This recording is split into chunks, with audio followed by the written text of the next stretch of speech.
আমরা কিন্তু সবসময় চাই কিভাবে অল্প সময়ে খুব মজাদার একটি নাস্তা তৈরি করা যায়, যাতে আমরা সন্ধ্যায় বা বিকেলে এই মজাদার নাস্তাটা খেতে পারি।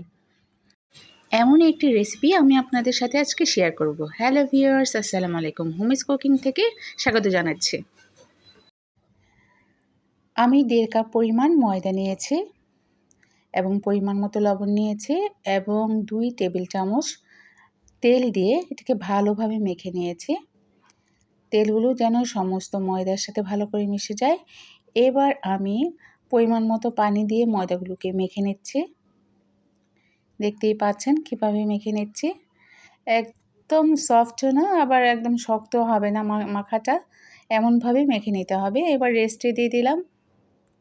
এবং এই নাস্তাটার জন্য এখন লাগবে আমার কিছু সিদ্ধ আলু। সেই আলুকে আমি ভর্তা করে নিয়েছি, ম্যাশ করে নিয়েছি।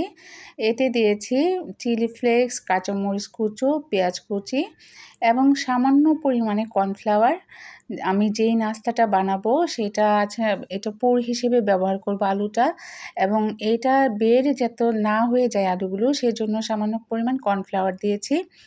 এবার আমি যে রেস্টে রেখেছিলাম ময়দাগুলো, সেগুলো আমি নিয়ে আরেকটু মথে নিয়েছি। আবার 2টা ডো তৈরি করে নিয়েছি। এবার একটা ডো নিয়ে আমি ভালো করে রুটির শেপ নিয়ে নিচ্ছি। ওই রুটির শেপের মধ্যে আমি যে আলু ম্যাশ করে রেখেছিলাম সেগুলো ভালো করে ছড়িয়ে দিচ্ছি। দেখতেই পাচ্ছেন এভাবে ছড়িয়ে দিয়েছি। তো আমি 2টা রুটি বানিয়েছিলাম, সে একটা রুটি আমি এই উপরে দিয়ে দিচ্ছি। 2টা রুটির মাঝখানে আমি পুর ভরেছি এবং রুটির সাইডগুলোকে ট্যাপ করে দিয়েছি এবং সাইড থেকে আমি কেটে নেব, যাতে আমি যেভাবে কাটবো সেগুলো সমান হয়। দেখতেই পাচ্ছেন সমান করে কেটে নিচ্ছি। সাইডগুলো ফেলে দিয়েছি, লম্বালম্বিভাবে কেটে নিচ্ছি।